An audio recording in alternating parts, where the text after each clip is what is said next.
Hi అండి. తెలుగు కథల ప్రపంచంకు స్వాగతం. ఇవాళ శ్రీపతి లలిత గారు రచించిన 'సర్దుబాటు దిద్దుబాటు' అనే కథను వినేద్దామండి. అభి పిన్ని ఫోన్ చేసింది.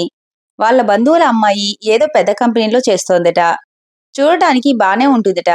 ఒకసారి కలవమంటోంది అంది శోభ. తల్లి మాటలకి విసుగ్గా, అబ్బా ఇప్పుడే పెళ్లి వద్దని చెప్పాను కదమ్మా, మళ్ళీ మొదలు పెట్టావేంటి అన్న అభిమన్యు మాటలకి, అంటే ఏకంగా షష్ఠిపూర్తికి అన్నీ చేసుకుంటావా అంది. 28 ఏళ్లకే షష్ఠిపూర్తి చేసుకుంటారా కోపంగా అన్నాడు. సరే పాయింట్కి వద్దాం. ఎవరా అమ్మాయి అని అడిగిన శోభను చూసి తత్తరపడ్డాడు అభిమన్యు. అమ్మాయా? ఎవరు? ఏంటి కంగారుగా అంటున్న అభిమన్యుని చూసి, చూడు బాబు, నేను మీ అమ్మని. ఆ సంగతి మర్చిపోయావు. నేను గమనిస్తూనే ఉన్నాను. ఈ మధ్య ఫోన్ రాగానే రూంలోకి పరిగెత్తుతున్నావు. ఆఫీస్కి నీటుగా తయారై వెళ్తున్నావు కనుక ఇప్పుడు అక్కడ ఏదో ఆకర్షణ ఉందని అర్థమైంది అంది నవ్వుతూ. తల్లి మాటలకి అభిమన్యు మొహమంతా ఎర్రగా అయింది. పెద్ద డిటెక్టివ్ వచ్చిందండి అంటూ వెళ్తుంటే, తొందరగా తీసుకురా ఆ అమ్మాయిని, లేకపోతే మా దారిన మేము వెతుకుతాం నవ్వుతూ అంది వెనక నుంచి. శోభ సురేష్ల ఏకైక సంతానం అభిమన్యు. ఒక్కడే అని పిచ్చి గారాబం చెయ్యలేదు. ఎక్కడ గట్టిగా ఉండాలో ఎక్కడ ఫ్రీగా వదలాలో తెలిసిన శోభ కొడుకుని పద్ధతిగా పెంచింది.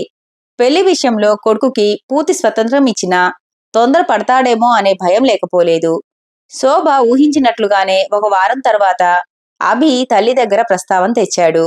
అమ్మా అని సొనుగుతూ వెనకాలే తిరుగుతుంటే కాసేపు ఏడిపించి చెప్పరా అనడమే ఆలస్యం. మనోజ్ఞ 6 నెలల క్రితమే మా కంపెనీలో చేరింది. బావుంటుంది, తెలివిగలది. వాళ్ళ నాన్నగారు నాన్నతో మాట్లాడతానన్నారు అని చెప్పాడు. ఇంకేం, ప్రోగ్రెస్ బాగానే ఉంది. నేను కూడా నాన్నతో చెప్తాలే అంది శోభ నవ్వుతూ. థ్యాంక్యూ మామ్ అంటూ ఒక ముద్దు పెట్టేసి వెళ్తున్న కొడుకుని చూసి నవ్వుకుంది శోభ. మనోజ్ఞ నాన్నగారు శ్యామ్ సుందర్ సురేష్కి ఫోన్ చేసి వాళ్ళ ఇంటికి ఆహ్వానించారు. తర్వాతి ఆదివారం ముగ్గురు మనోజ్ఞ వాళ్ళ ఇంటికి వెళ్లారు. శ్యామ్ సుందర్ ఒక ప్రైవేట్ కంపెనీలో చిన్న ఉద్యోగం చేసి రిటైర్ అయ్యాడు. తల్లి ఉష గృహిణి. కూతురు మనోజ్ఞని కష్టపడి ఇంజనీరింగ్ చదివించారు. ప్రైవేట్ కంపెనీ అవడంతో పెన్షన్ లేదు. రిటైర్ అయ్యాక వచ్చిన డబ్బు జాగ్రత్తగా పెట్టుకున్నారు. అమ్మాయి పెళ్ళయ్యాక వీలును బట్టి చిన్న ఫ్లాట్ కొందామని అనుకుంటున్నారు. ప్రస్తుతం అద్దె ఇంట్లో ఉన్నారు. ఇల్లు చిన్నగా ఉన్నా శుభ్రంగా పెట్టుకున్నారు. శ్యామ్, ఉష నవ్వుతూ వీళ్ళని ఆహ్వానించారు. ఇంట్లో చేసిన పకోడీలు, రవ్వ లడ్డు పెట్టి టీ ఇచ్చారు. మనోజ్ఞ పెళ్లి చూపులు అన్నట్లుగా బిగుసుకుపోకుండా ఎప్పటినుంచో పరిచయం ఉన్నట్లు చక్కగా కబుర్లు చెప్పింది. అభి అన్నట్టు అందంగా ఉంది, తెలివిగా ఉంది. కాసేపాగి మనోజ్ఞ శోభని సురేష్ని ఉద్దేశించి, అంకుల్, ఆంటీ, నేను ముందే ఒక విషయం చెప్పాలి. నేను మా అమ్మా నాన్నలకి ఒక్కతే కూతుర్ని. వాళ్ళ బాధ్యత నాదే. నా జీతంలో నుంచి నెల వాళ్ళ ఖర్చులకి ఇస్తాను. నేను 3 బెడ్రూమ్ల ఫ్లాట్ బుక్ చేశాను. మీతో పాటు వాళ్ళు కూడా నాతోనే ఉంటారు. ఈ విషయం మీకు అభ్యంతరం లేకపోతే నేను పెళ్లికి రెడీ అంది. శోభకి మీతో పాటు వాళ్ళు కూడా ఉంటారు అన్న మనోజ్ఞ మాట నచ్చింది. ఆడపిల్లైనా మగపిల్లవాడైనా పిల్లలు అమ్మా నాన్నల బాధ్యత తీసుకుంటాం అనడం మంచి విషయం.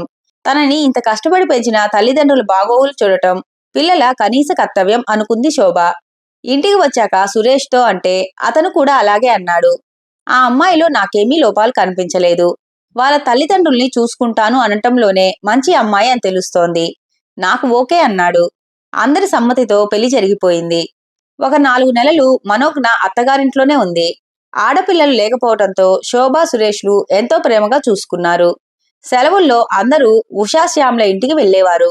లేదంటే వాళ్ళైనా ఇటు వచ్చేవారు. ఉషకి వంట పని అంతగా రాదు. శోభ దగ్గరికి వస్తే, వదినా, మీ వంట ఎంత బాగుంటుందో. శ్యామ్ కూడా అంటారు, మా చెల్లి వంట ఎంత బాగా చేస్తుందో, నువ్వు నేర్చుకోవచ్చుగా అని. ఇప్పుడు ఏం నేర్చుకుంటాన్లే, మీ చెల్లి చేసింది తింటాను అన్నాను అన్న ఉష మాటలకి పొంగిపోయి, ఏమి కావాలో చెప్పు ఉషా, చేస్తాను అనేది శోభ. మనోజ్ఞ కొన్న ఫ్లాట్ రెడీ అయింది. పెద్దవాళ్ళు నలుగురు వాళ్ళకి తోచిన సలహాలు చెప్పి ఇంటిని అందంగా తీర్చిదిద్దారు. 3 బెడ్రూమ్ల ఫ్లాట్. ఒక రూము అభి, మనోజ్ఞ కోసం సిద్ధం చేస్తే, రెండోది శోభ వాళ్ళకి, మూడోది ఉషా వాళ్ళకి కేటాయించారు. ఎంత సొంత ఇల్లు ఉన్నా కొడుకు కొన్న ఫ్లాట్లో తమ కోసం కూడా ఒక రూమ్ ఏర్పాటు చేయటం శోభా, సురేష్లకి చాలా ఆనందం కలిగింది. గృహప్రవేశం రోజున పిల్లలు పూజ చేస్తుంటే ఆ నలుగురు ఆనందంతో పొంగిపోయారు. అత్తయ్య, ఇల్లు ఇంత చక్కగా దగ్గరుండి అన్నీ చేసుకున్నాం. మాకు ఆఫీస్ కూడా బాగా దగ్గర. మనమందరం ఇక్కడే ఉందాం అన్న మనోజ్ఞ మాటలకి పొంగిపోయింది ఉష, కూతురు అత్తగారికి ఇస్తున్న విలువ చూసి. అత్తయ్య వాళ్ళు ఎలాగూ అద్దె ఇంట్లో ఉంటున్నారుగా, అది ఖాళీ చేసి ఇక్కడికి వచ్చేయమన్నాం అని అభి అంటే కొడుకు సంస్కారానికి ఉబ్బి తబ్బిబ్బయ్యాడు సురేష్. ముందు మీ మామగారు వాళ్ళని షిఫ్ట్ అవ్వమను, మేం వస్తాంలే అన్న తల్లిదండ్రుల్ని ఆరాధనగా చూశాడు అభి. అద్దె ఇల్లు ఖాళీ చేసి ఉష వాళ్ళు కొత్త ఫ్లాట్లోకి వచ్చారు. అందరూ మీరెప్పుడు వస్తారు అంటుంటే శోభ కూడా ఉత్సాహపడింది కొత్త ఫ్లాట్కి వెళ్ళటానికి. ఇల్లు అద్దెకి ఇచ్చి మొత్తం మారిపోదామని శోభ అంటే సురేష్ ఒప్పుకోలేదు. శ్యామ్ వాళ్ళది అద్దె ఇల్లు, ఆ డబ్బు అప్పుకి కట్టుకోవచ్చు. మనది సొంత ఇల్లు, ఇంత సామాను అక్కడ పట్టదు. కొంతకాలం ఉండి వస్తే మనకీ పద్ధతి అర్థమవుతుంది, అప్పుడు ఆలోచిద్దామన్నాడు ముందు చూపుతో. సురేష్ వారిస్తున్నా వినకుండా అందరికీ సంతోషంగా మా అబ్బాయి ఇంటికి వెళ్తున్నాం అని చెప్పింది శోభ. ఉత్సాహంగా వెళ్లిన వీళ్ళని ఎంతో ఆనందంగా ఆహ్వానించారు అందరూ. మీరొచ్చారు, ఇంటికి కలవచ్చింది అంది సంతోషంగా ఉష. అవునమ్మా, పిల్లలు ఆఫీస్కి వెళ్తే మాకు బోర్ కొట్టేస్తోంది, మీరుంటే మనకి కాలక్షేపం అన్నాడు శ్యామ్. తరువాత రోజులు సందడిగా గడిచాయి.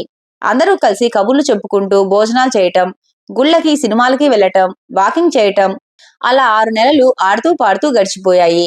శోభ చేసిన వంటలు లొట్టలు వేసుకుంటూ తిన్నారు అందరూ. రెచ్చిపోయి రోజు కొత్త టిఫిన్లు, భోజనంలోకి కొత్త వెరైటీలు చేయటం మొదలుపెట్టింది శోభ. సూపర్ బజార్ బిల్లులు ఎక్కువై అభి టెన్షన్ పడితే బీపీ షుగర్ ఎక్కువై శ్యామ్ సురేష్ మూలకు సాగారు. మొదట హుషారుగా చేసిన శోభకు వంటలో ఉష సాయం ఏమాత్రం లేకపోవడంతో అలసటగా ఉండేది.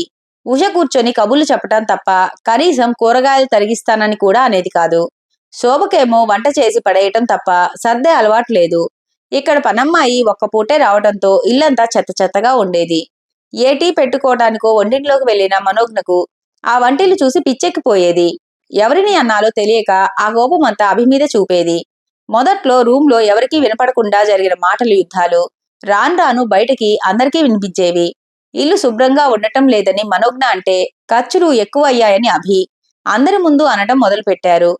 ఆ మాటలు విన్నాక ఉషా వాళ్ల వల్లే కొడుక్కి ఆర్థిక ఇబ్బందులు వస్తున్నాయి అని శోభ అనుకుంటే, కూతురు ఇల్లు శుభ్రంగా ఉండకపోవటానికి కారణం శోభ అని ఉష అనుకుంది. దానితో ఇద్దరి మధ్య చిన్న చిన్న మనస్పర్ధలు రావటం మొదలయ్యాయి. ఇదివరకు మీ వంట అద్భుతం అన్న ఉష ఇప్పుడు ఏమీ మాట్లాడకుండా తింటోంది. వంటంతా నేను చేస్తే తినేసి కనీసం బాగుంది అనకుండా లేచి చక్కా వెళ్ళిపోతోంది. నేనేమన్నా ఈవిడికి వంట మనిషినా? సురేష్ దగ్గర శోభ సనగటం మొదలైంది. నువ్వే నేను వంట చేస్తాను అని మొదలుపెట్టావు, నిన్నెవరూ బలవంత పెట్టలేదు, శోభని విసుక్కుంటూ సురేష్ గట్టిగా అన్నాడు. నెలకి తెచ్చినవన్నీ 10 రోజుల్లో అవగొడుతోంది ఈవిడ అని ఉష శ్యామ్తో అంటే, వాళ్ళ అబ్బాయి సొమ్మేగా, నీకేంటి బాధ? చేసినవన్నీ బాగున్నాయని తినడమే కాక, వదినా ఇవి చెయ్యి అవి చెయ్యి అని అడిగావుగా అన్నాడు శ్యామ్. రోజు సురేష్ పొద్దున్నే వెళ్లి మధ్యాహ్నం వస్తుంటే ఎక్కడికి వెళ్తున్నారు అని అడిగింది శోభ. మన ఇల్లు శుభ్రం చేయిస్తున్నా, 4 రోజులు ఆగి వెళ్లి అక్కడ కొన్ని రోజులు ఉందాం అన్న సురేష్తో, అవునండి, నాకు మన ఇల్లు గుర్తుకు వస్తుంది అంది. మర్నాడు కొడుకు కోడలు కొద్దిగా తీరిగ్గా ఉన్నప్పుడు సురేష్ అదే మాట చెప్పాడు. ఎందుకు నాన్న, ఇక్కడ బానే కాలక్షేపం అవుతుందిగా అన్న కొడుకుతో, ఇల్లు అలా మూసి పెడితే పాడవుతోంది, కొన్ని రోజులు అక్కడ ఉంటామంటే మీ ఇష్టం అన్నాడు అభి. సెలవుల్లో మీరే అటు రండి మనోజ్ఞ, మీకు కొంచెం రెస్ట్గా ఉంటుంది అని కోడలతో అంటే, అలాగే అంది వెంటనే. ఉష శ్యామ్లతో కూడా మొహమాటానికి, పిల్లలతో మీరు కూడా రండి ఉష అంటే, మాకు ఇక్కడ తోచడం లేదు శోభా, మా పాత ఇల్లు ఖాళీగానే ఉంది, నిన్ననే ఈయన వెళ్లి అడ్వాన్స్ ఇచ్చారు అన్న ఉష వంక ఆశ్చర్యంగా చూసింది శోభ. తాము సొంత ఇంటికి వెళ్లిపోతే హాయిగా తన కొడుకు సొమ్ము తింటూ కూర్చుంటారని మనసులో తెగ తిట్టుకుంటోంది 4 రోజుల నుంచి. అలాంటిది ఇప్పుడు వాళ్ళు కూడా వెళ్లిపోతున్నారంటే, అయ్యో అందరం ఒకేసారి వెళ్తే పిల్లలు దిగులు పడతారేమో మనసులో మాట బయటికి వచ్చింది. వాళ్ళకి అవేమీ లేవు, మనం ఎప్పుడు వెళ్తామా, ఎప్పుడు గువ్వపెట్టల్లా ఇద్దరూ ఉందామా అని చూస్తున్నారు అంది ఉష నవ్వుతూ. పోనీలే, మరీ గొడవలు పడకుండా సామరస్యంగా వెళ్ళిపోతున్నాం చాలు అని ఆడవాళ్ళు ఇద్దరూ మనసులో అనుకున్నారు. సర్దుబాటు కష్టం అనిపించగానే దిద్దుబాటు చేసి గొడవలు లేకుండా సామరస్యంగా పరిష్కారం చేసుకున్నాం అని మగవాళ్ళిద్దరూ ఊపిరి పీల్చుకున్నారు. అసలు విషయం ఏమిటంటే, ఇంట్లో ఆడవాళ్ల మధ్య కొద్దిగా సమస్యలు వస్తుంటే వాకింగ్కి వెళ్లిన శ్యామ్ ముందు సంశయించిన మనసులో మాట బయటపెట్టాడు. సురేష్ గారు, మనోజ్ఞ మాకు ఒక్కతే కూతురు, నిజమే, కాని మాకు ఒంట్లో శక్తి ఉన్నంత వరకు తన మీద ఆధారపడదలుచుకోలేదు. మా కంపెనీ వాళ్ళు నన్ను అడ్వర్టైజర్గా ఉండమంటున్నారు. మేము ఖాళీ చేసిన ఇల్లు అలాగే ఉంది. ఓనర్ మొన్ననే ఫోన్ చేసి రిపేర్లు చేయించాం, ఎవరైనా మంచివాళ్ళు ఉంటే చెప్పమన్నారు. మేమే ఉంటామంటే పాత అద్దెనే ఇవ్వమన్నారు. పిల్లలు మంచివాళ్ళు, మీరు ఎంతో స్నేహంగా ఉన్నారు. కానీ ఓపిక ఉన్నంత వరకు మేము విడిగా ఉండాలని నా ఉద్దేశం. సురేష్ వైపు చూస్తూ అన్నాడు శ్యామ్. ఒక్కసారి గుండెల మీద నుంచి బరువు దింపినట్లు అయింది సురేష్కి. తాము సొంత ఇంటికి వెళ్ళిపోతే శ్యామ్ వాళ్ళు ఏమనుకుంటారో, పిల్లలు ఎలా ఫీల్ అవుతారో అని సంశయిస్తున్నాడు. అలాంటిది ఆ ప్రస్తావన శ్యామ్ తెచ్చేసరికి హమ్మయ్య అనుకున్నాడు. మేము కూడా సరిగ్గా అలాగనే అనుకున్నాం. మాకు సొంత ఇల్లు ఉంది. ఒంట్లో ఇంకా కాస్త ఓపిక ఉంది. ఇల్లు అద్దెకి ఇవ్వటం ఇష్టం లేదు. పిల్లల బలవంతం మీద ఏదో కొంతకాలం వచ్చాం. కొత్తగా పెళ్ళైన పిల్లలు కూడా వైవాహిక జీవితానికి అలవాటు పడాలి. మనం ఉంటే అనవసర సలహాలు, జోక్యాలు ఉండి మనస్పర్ధలు ఎక్కువ అవుతాయి. దానికంటే దూరంగా ఉండి అవసరమైనప్పుడు వద్దామన్నాడు సురేష్. శ్యామ్ కూడా సంతోషంగా నిట్టూర్చాడు. సమస్య ఇంత తేలికగా పరిష్కారమైనందుకు. మళ్ళీ పాత ఇంటికి వెళ్తామని శ్యామ్ నెమ్మదిగా మనోజ్ఞకి చెప్తే సురేష్ అభికి చెప్పాడు. పిల్లలు ముందు వద్దు అన్నా, కలిసుండి గొడవలు వచ్చే కన్నా దూరంగా ఉండి ప్రేమగా ఉండటం మంచిదన్న సంగతి అర్థమై సరే అన్నారు. ఇంకా కొంతకాలం పోతే కుటుంబాల మధ్య సామరస్యం పెరిగి అప్పుడు సర్దుబాటు తేలిక అవుతుంది. దానికోసం ఇప్పుడు చేసిన దిద్దుబాటు అవసరం అనుకున్నారు అందరూ. ఇంతటితో కథ కంచికి మనం ఇంటికి.